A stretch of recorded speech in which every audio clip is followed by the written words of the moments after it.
মাহে রমজান এলো বছর ঘুরে, মুমিন মুসলমানের দারে দারে।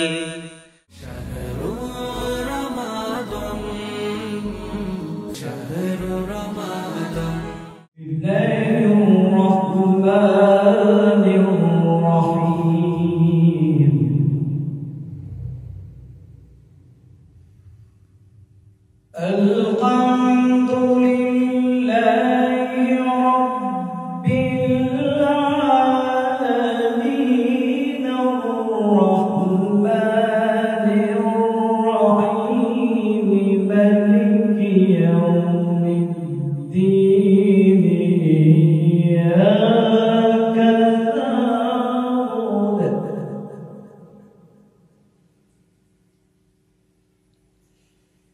إياك نعبد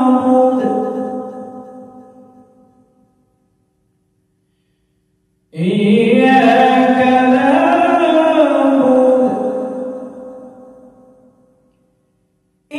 إياك نعبد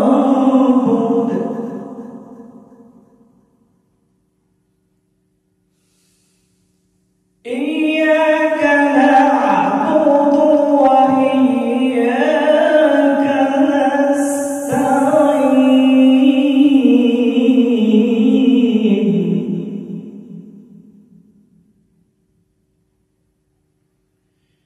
اهدنا الصراط المستقيم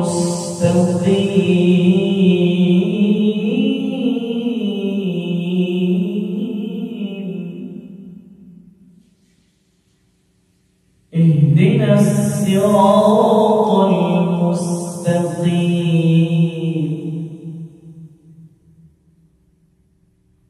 صراط الذين أنعمت عليهم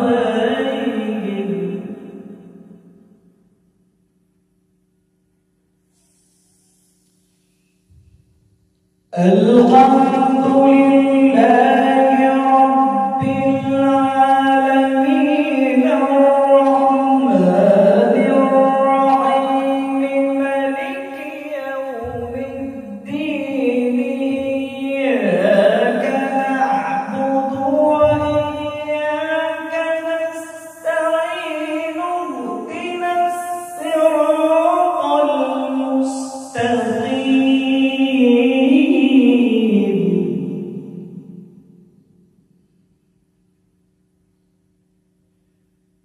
صراط الذين أنعمت عليهم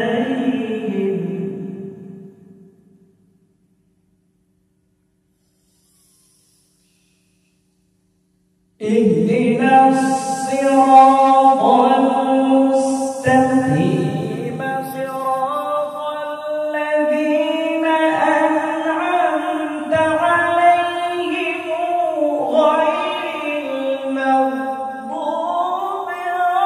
عليهم ولا الضالين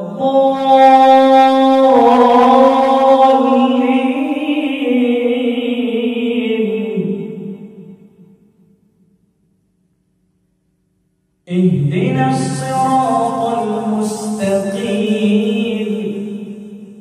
صراط الذين أنعمت عليهم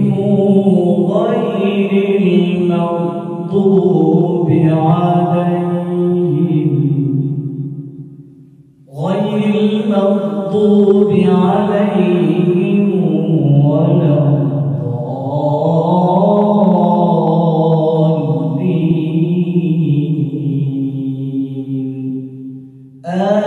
آمين صدق الله العظيم.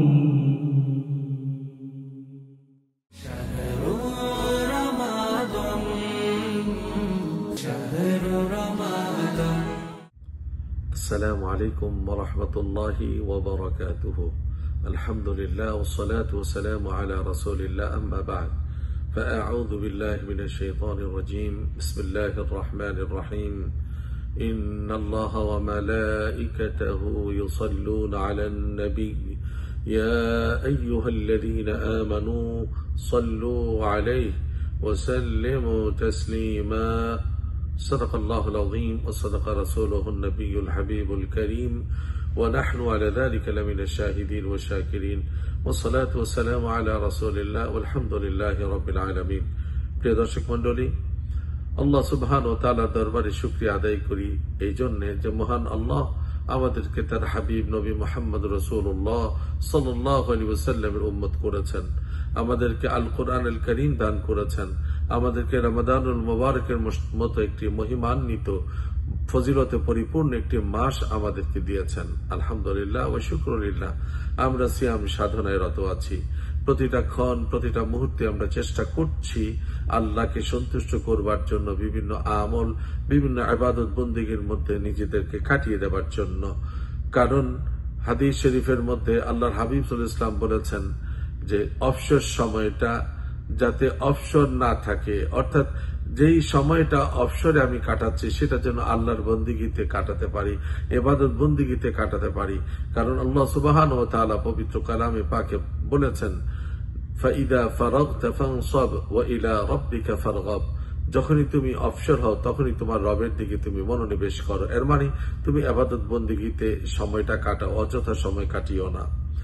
তো এই যে সময় কাটানোর প্রক্রিয়ায় আমরা একটি অনন্য সাধারণ আমল কিন্তু করতে পারি, তা হচ্ছে প্রিয় নবী সাল্লাল্লাহু আলাইহি সাল্লামের উপর দুরূদ সালাম পেশ করা। কারণ এই দুরূদ সালাম পেশ করার বিষয়ে আল্লাহ সুবহানাহু ওয়া তাআলা নিজে পবিত্র কালামে পাকে তার মুমিন বান্দাদেরকে ডেকে নির্দেশ দিচ্ছেন। আল্লাহ সুবহানাহু ওয়া তাআলা বলছেন ইন্নাল্লাহা ওয়া মালাইকাতাহু, নিশ্চয়ই আল্লাহ এবং তার ফেরেশতারা ইউসাল্লুনা আলান নবী, নবীর উপর সালাত পড়ে। ইয়া আইয়ুহাল্লাযীনা আমানু, ওহে তোমরা যারা ঈমান এনেছো, ঈমানদার, তোমরাও সাল্লু আলাইহি ওয়া সাল্লিমু তাসলিমা, তার উপর সালাত পাঠ করো এবং তার উপর সালাম পাঠ করো, যেভাবে সালাম পাঠ করা দরকার।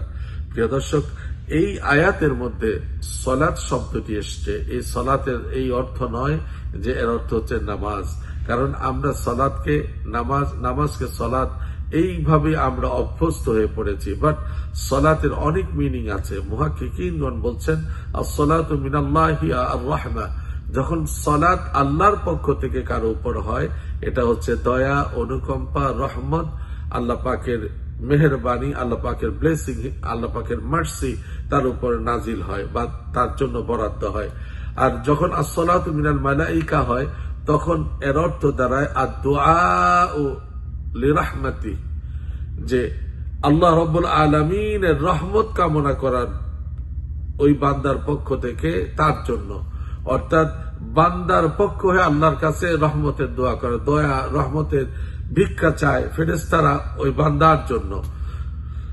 এবং অন্য জায়গায় আসছে আল ইস্তেগফার, সালাতের আরেক অর্থ হচ্ছে ইস্তেগফার, যখন এটা ফেরেশতারা কারোর জন্য করে যে আল্লাহ তুমি তাকে মাফ করে দাও, আমরা তার পক্ষ হয়ে তোমার কাছে মাফ চাইছি।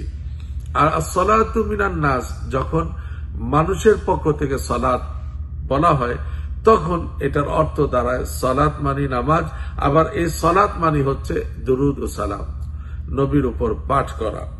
তাহলে বিষয়টা ক্লিয়ার এই আয়াতের আলোকে। আল্লাহ রাব্বুল আলামিন বলছেন যে তো আমি নিজে সালাত পাঠাচ্ছি, পাঠাবো, পাঠিয়ে যাব, আমার ফেরেশতারা তাই করছে, তোমরাও করো এবং তাকে যথাযথ সম্মানের সাথে তার প্রতি তোমরা সালাম নিবেদন করো।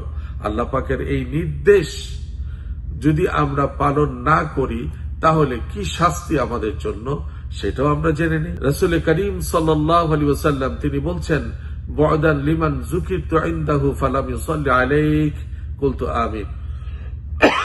আল্লাহর হাবিব সাল্লাল্লাহু আলাইহি ওয়াসাল্লাম তিনি একদিন মসজিদের মিম্বারে আরোহণ করছেন। প্রথম মিম্বারে আরোহণ করলেন, তিনি বললেন আল্লাহুম্মা আমিন। দ্বিতীয় মিম্বারে আরোহণ করলেন, বলেন আল্লাহুম্মা আমিন। তৃতীয় মিম্বারে আরোহণ করলেন, বলেন আল্লাহুম্মা আমিন। সাহাবাগণ পরবর্তীতে জিজ্ঞেস করলেন, ইয়া রাসূলুল্লাহ, এইটা কি হিকমত, এর মধ্যে কি আপনার প্রজ্ঞা, জ্ঞান বা আমাদের জন্য শিক্ষা নিহিত রয়েছে? আল্লাহর হাবিব সাল্লাল্লাহু আলাইহি ওয়াসাল্লাম বলেন, দেখো, আমি যখন প্রথম মিম্বারে পা রাখলাম সিঁড়িতে, তখনই জিবরিল আমিন এসে আমাকে জানালেন আল্লাহ পাকের 3টি সিদ্ধান্ত। প্রথম সিদ্ধান্ত হচ্ছে যে রমাদান পাইল অথচ জীবনের গুনাহ মাফ করাতে পারলো না, সে হতভাগা, সে দুর্ভাগা, সে ধ্বংস হয়ে যাক। আমি বললাম আমিন। এরপরে দ্বিতীয় সিঁড়িতে যখন পা রাখলাম তখন আবারও জিবরিল আমাকে বললেন, ইয়া রাসূলুল্লাহ, যে তার পিতা মাতাকে পাইল অথচ আল্লাহর জান্নাতে যেতে পারলো না, সেও ধ্বংস হয়ে যাক, সেও হতভাগ্য, সে দুর্ভাগা। আমি বলেছি আমিন। আর তৃতীয় মিম্বারে যখন পা রাখলাম, সিঁড়িতে পা রাখলাম, তখন জিবরিল বলল, ইয়া রাসূলুল্লাহ, আপনার নাম কারোর সামনে উচ্চারণ হচ্ছে আর সে আপনার উপর সালাতু সালাম পেশ করে না, সেও ধ্বংস হয়ে যাক, সেও দুর্ভাগা, সেও হতভাগা। রাসূল করিম সাল্লাল্লাহু আলাইহি ওয়াসাল্লাম নিজে যখন এই কথা শুনলেন তিনিও বললেন আমিন। অর্থাৎ এই 3টা সিদ্ধান্তের ব্যাপারে নবীও আল্লাহর খেয়ালের সাথে একমত পোষণ করেছেন। তাহলে বোঝা গেল যে নবীর দুরুদকে উপেক্ষা করবার, নবীর উপর সালাতু সালাম পেশ করা উপেক্ষা করবার কোনো সুযোগ নেই, তাহলে হতভাগাদের কাতারে শামিল হব। আর যদি আমরা সালাতু সালাম পেশ করি তাহলে আমাদের জন্য কি ফায়দা আছে, কি ফজিলত আছে। হযরত আনাস ইবনে মালিক রাদিয়াল্লাহু তাআলা আনহু থেকে বর্ণিত হাদিসে রাসূল করিম সাল্লাল্লাহু আলাইহি ওয়াসাল্লাম বলছেন, মান সাল্লা আলাইহি ওয়াহিদাতান সাল্লাল্লাহু আলাইহি আশরা সালাওয়াত, যে কেউ যদি একবার নবীর উপর সালাতু সালাম পেশ করেন তার আমলনামায় 10টি নেকি লেখা হয়। ওয়া হুত্তাত আনহু আশরু খাতিয়াত, যে তার আমলনামা থেকে দ্বিতীয়ত 10টি গুনাহ মোচন করে দেওয়া হয়। ওয়া রুফিআত লাহু আশরু দারাজাত, তৃতীয় পুরস্কার হলো আল্লাহ রাব্বুল আলামিন তার মর্যাদা 10টি ধাপ আল্লাহ পাক তার বাড়ায়া দেন। প্রিয় দর্শক, এই একটি আমলে একেবারে সাথে সাথে 3টি ফজিলত আমাদের জন্য বরাদ্দ রয়েছে। তাহলে কেন আমরা এরকম নিয়ামত থেকে বঞ্চিত থাকব? এরপরে রাসূল করিম সাল্লাল্লাহু আলাইহি ওয়াসাল্লাম আরো বলেছেন, হযরত ইবনে মাসউদ রাদিয়াল্লাহু তাআলা আনহু থেকে বর্ণিত হাদিসে, আন্না রাসূলুল্লাহ সাল্লাল্লাহু আলাইহি ওয়াসাল্লাম قال আউলান নাস বিয়াউমিল কিয়ামাতি আকতারুহুম আলাইয়া সালাহ, যে হাসরের ময়দানে, কিয়ামতের ময়দানে, মাহশরে, সেই সময় আমি নবীর কাছে সবচেয়ে নিকটে ওই ব্যক্তিরা অবস্থান করবে যার আমলে যত বেশি নেকি থাকবে, দুরুদ থাকবে, যার আমলে যত বেশি আমার উপর দুরুদ পড়বে, সালাম পেশ করবে, সে তত বেশি আমি নবীর নিকটে অবস্থান করবে। এখন কেউ যদি দূর থেকে নবীকে সালাম করেন তাহলে তার ব্যাপারটা কি? রাসূল করিম সাল্লাল্লাহু আলাইহি ওয়াসাল্লাম বলছেন, ইন্না লিল্লাহি মালাইকাতান সাইয়াহিনা ফিল আরদ ইউবাল্লিগুনানি মিন উম্মতি সালাম। রাসূল করিম সাল্লাল্লাহু আলাইহি ওয়াসাল্লাম বলছেন, একদল ফেরেশতাকে আল্লাহ রাব্বুল আলামিন পৃথিবীতে নিযুক্ত রেখেছেন, অ্যাসাইন করে রেখেছেন। তাদের কাজই হলো যেখানেই, যেই মুহূর্তে, যেই ক্ষণে আল্লাহর কোন নবীর উম্মত নবীকে সালাম করবে, দুরুদ পেশ করবে, সাথে সাথে এটা নবীর কাছে পৌঁছানো হয়। আবার নবীজি সাল্লাল্লাহু আলাইহি ওয়াসাল্লামের রওজা মুবারকের পাশে গিয়ে যদি সালাম দেওয়া হয় তাহলে রাসূল করিম সাল্লাল্লাহু আলাইহি ওয়াসাল্লাম বলছেন, মান সাল্লা আলাইয়া ইনদা কবরি সামি'তুহু ওয়া মান সাল্লা আলাইয়া নাইয়ান উবলিগতুহু, যে আমার রওজার পাশে এসে আমাকে সালাম করে আমি নিজে সেটা শুনতে পাই, আর কেউ দূর থেকে যদি আমাকে সালাম দেয়, দুরুদ পড়ে, সেটা আমার কাছে পৌঁছানো হয়। তাহলে প্রিয় দর্শক, আমরা শর্টলি আরো অনেক হাদিস বলতে পারবো এই দুরুদের ফজিলতের উপর। শর্টলি একটি কথাই বলতে চাই, রাসূল করিম সাল্লাল্লাহু আলাইহি ওয়াসাল্লামের উপর দুরুদ পড়া, সালাতু সালাম পেশ করা জীবনে একবার, কেউ বলেছেন ওয়াজিব, কেউ বলেছেন না ফরজের কাছাকাছি। আর যখনই নবীর নাম শুনবো তখনই আমরা তার উপর দুরুদ পড়বো, সাল্লাল্লাহু আলাইহি ওয়াসাল্লাম, অথবা আল্লাহুম্মা সাল্লি ওয়া সাল্লিম ওয়া বারিক আলাইহি, অথবা আল্লাহুম্মা সাল্লি আলা মুহাম্মদ। এইভাবে আমরা নবীর উপর দুরুদ পড়তে পারি, অথবা ওই দুরুদ আমরা পড়তে পারি যেটা আমরা সালাতের মধ্যে পড়ি, আল্লাহুম্মা সাল্লি আলা মুহাম্মাদ ওয়া আলা আলি মুহাম্মাদ কামা সাল্লাইতা আলা ইব্রাহিম ওয়া আলা আলি ইব্রাহিম ইন্নাকা হামিদুম মাজিদ, আল্লাহুম্মা বারিক আলা মুহাম্মাদ ওয়া আলা আলি মুহাম্মাদ কামা বারাকতা আলা ইব্রাহিম ওয়া আলা আলি ইব্রাহিম ইন্নাকা হামিদুম মাজিদ। এই দুরূদও পড়তে পারি, তাহলে আজকে আমরা এই আলোচনা থেকে এই সিদ্ধান্তে আসতে চাই যে নবীজি সাল্লাল্লাহু আলাইহি ওয়াসাল্লামের উপর যত পারি আমরা দুরূদ পড়ব, ফ্রিকোয়েন্টলি দুরূদ পড়ব, যখনই মনে পড়ে তখনই দুরূদ পড়ব। এই দুরূদের আমলে আমরা অভ্যস্ত হই। আল্লাহ পাক আমাদেরকে কবুল করুন, নবীজির সুপারিশ লাভে আমাদেরকে ধন্য করুন। মহান আল্লাহর দরবারে ফরিয়াদ জানিয়ে আপনাদের সুস্থতা এবং সর্বাঙ্গীন কল্যাণ কামনা করে আজকের মতো এখানে শেষ করছি। আল্লাহ হাফেজ। আসসালামু আলাইকুম ওয়া রাহমাতুল্লাহি ওয়া বারাকাতুহু।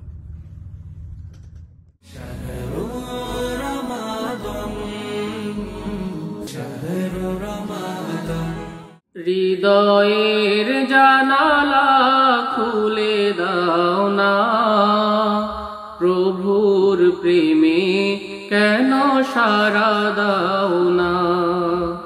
হৃদয়ের জানালা খুলে দাও না, প্রভুর প্রেমে কেন সাড়া দাও না।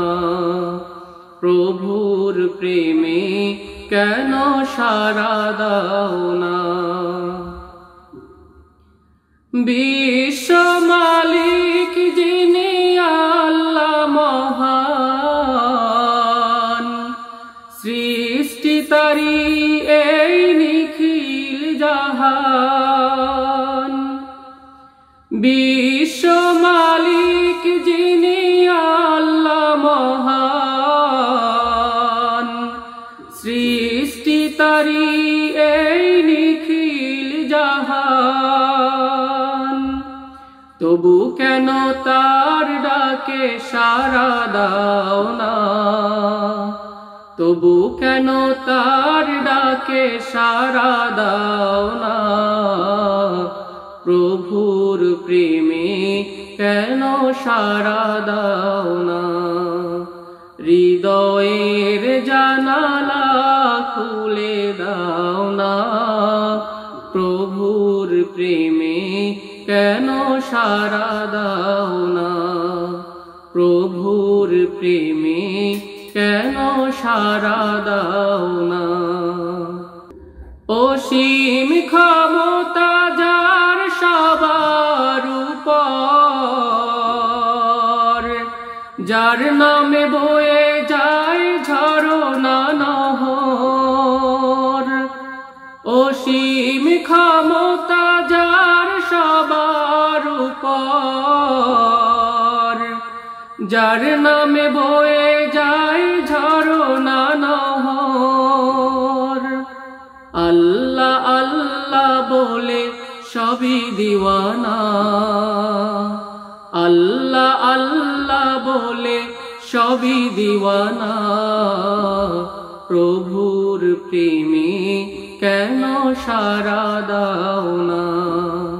প্রভুর প্রেমে কেন সাড়া দাও না।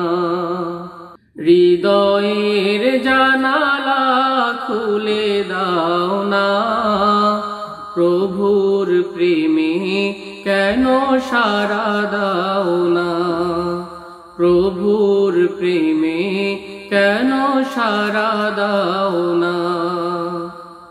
ক্ষমা চাও ডুবে যদি পাপ দরিয়ায়, ক্ষমা করে দিবেন প্রভু দয়া বিলায়। ক্ষমা চাও ডুবে যদি পাপ দরিয়ায়, ক্ষমা করে দিবেন প্রভু দয়া বিলায়। দরগাহে কেন তার হাত বাতো না, দরগাহে কেন তার হাত পাতো না। প্রভুর প্রেমে কেন সাড়া দাও না। প্রভুর প্রেমে কেন সাড়া দাও না। হৃদয়ের জানালা খুলে দাও না, প্রভুর প্রেমে কেন সাড়া দাও না। প্রভুর প্রেমে কেন সাড়া দাও না। প্রভুর প্রেমে কেন সারা দাও না।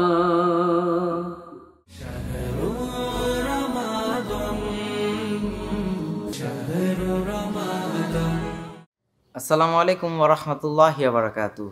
প্রিয় বন্ধুরা, তোমরা সবাই কেমন আছো? মাহে রমাদানের পবিত্র মুহূর্তে নিশ্চয়ই তোমরা ভালো আছো। আমরাও আল্লাহর রহমতে ভালোই আছি, আলহামদুলিল্লাহ। ঈমান জাগানিয়ার আজকের এই পর্বে আমরা আল্লাহ তাআলার অতি প্রিয় পয়গম্বর হযরত আইয়ুব আলাইহিস সালামের পুণ্যময় জীবন থেকে কিছু গল্প তোমাদের সাথে শেয়ার করতে চাই, যা শুনলে ঈমান জাগ্রত হবে এবং ঈমানি শক্তি বৃদ্ধি পাবে। তবে আর দেরি নয়, এবার শুরু করা যাক।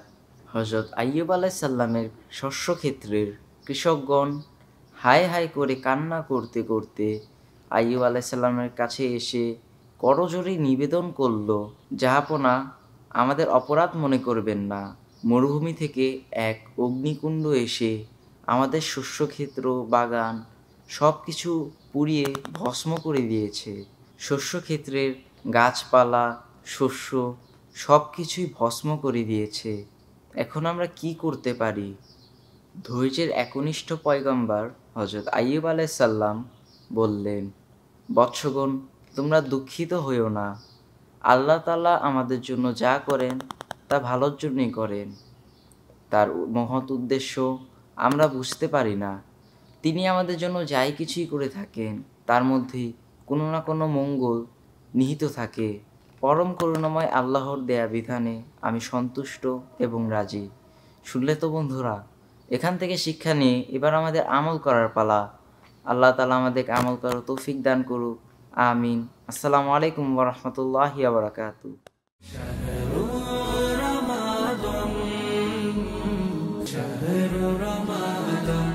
اللهم آمين.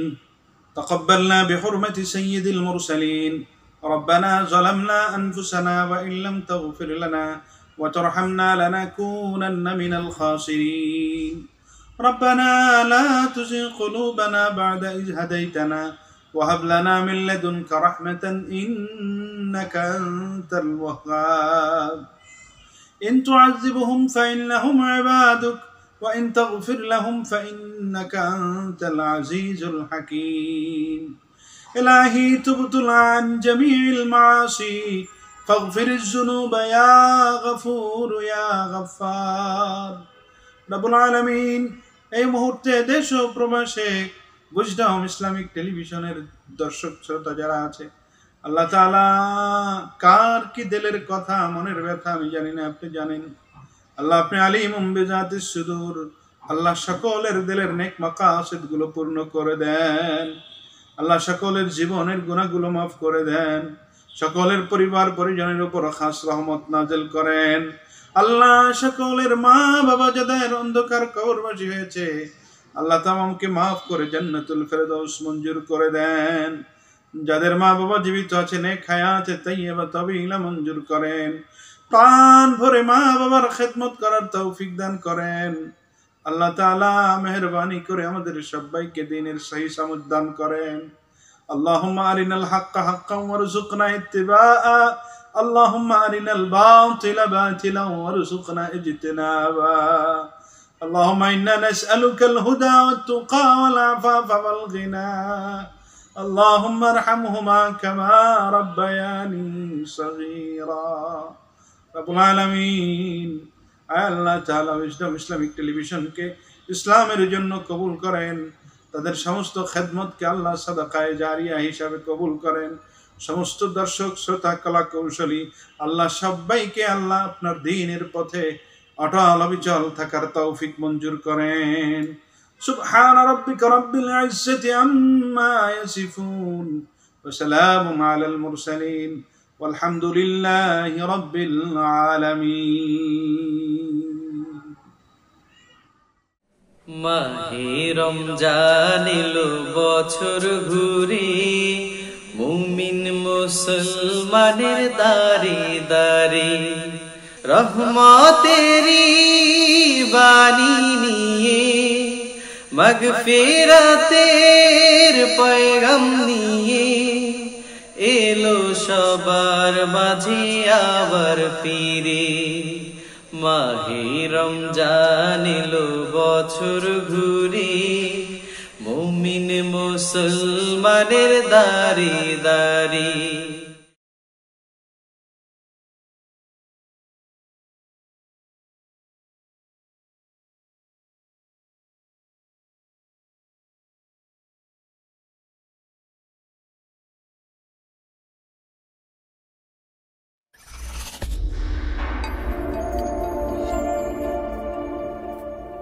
Wisdom Islamic TV, peace for the world.